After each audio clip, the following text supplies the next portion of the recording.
সমস্ত দর্শকবিন্দুদের স্মরণ করে আজকে কিছু কথা বলবো। আমাকে কিছু ভাই জিজ্ঞাসা করছেন কমেন্টের মাধ্যমে যে আপনি উপরে কালো কাপড়টা পরেন কেন এবং নিচে সাদা পরেন কেন। এখন এই কথাটা বলতে গেলে আমার বাহ্যিক কিছু যুক্তি দিতে হবে, আর এই যুক্তিটা দিতে গেলে আবার কেউ অন্য মাইন্ডে নেবেন না, অন্য কিছু অন্যভাবে বুঝবেন না। যুক্তি তো যুক্তি।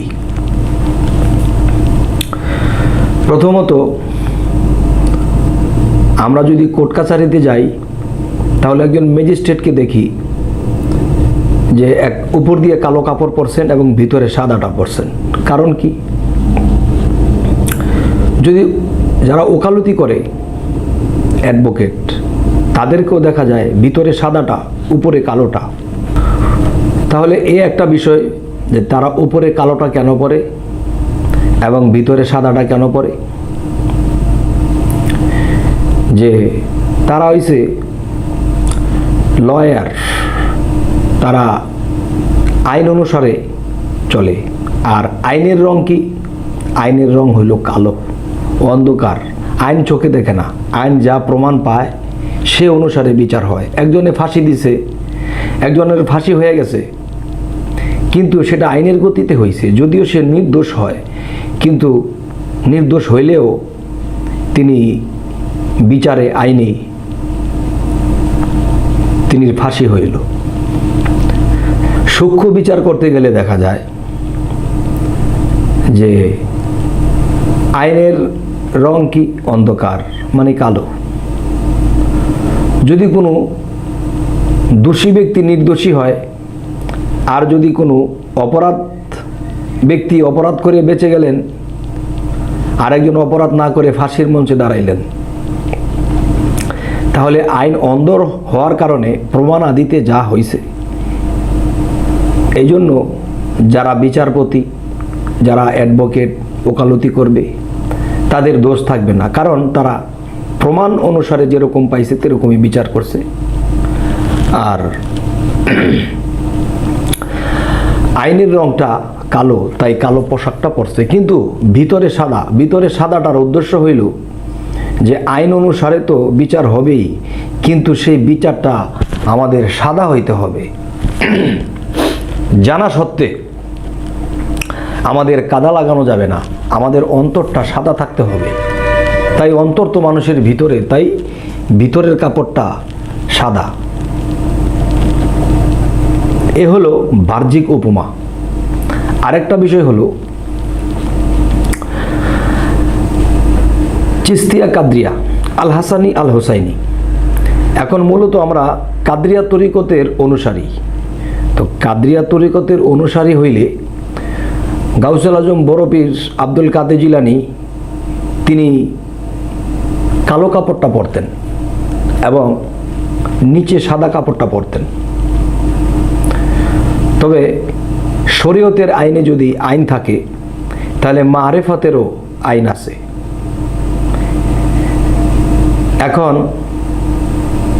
একজন পুরুষ হোক বা মহিলা হোক, আমি যদি বা আপনি যদি কখনো দেখেন কোনো পুরুষ মানুষ বা কোনো মেয়ে মানুষ শরীরের কাপড় নাই, তখন তার উপর দিয়ে যদি কোনো কাপড় দিয়ে দেওয়া হয়, তাহলে কালো কাপড়টা দিলেই যে গোপনটা স্পষ্ট আর থাকে না।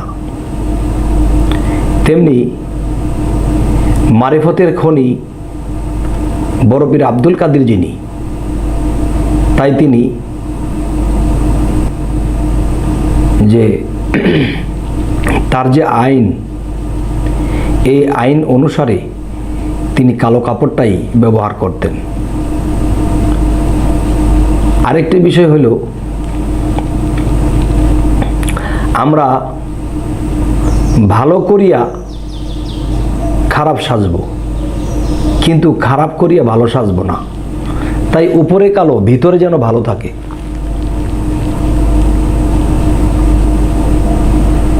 আরও কিছু বিষয় হলো, হযরত গাউসুল আজম বড় পীর তিনির আইনটা খুব মারাত্মক বড় আইন ছিল।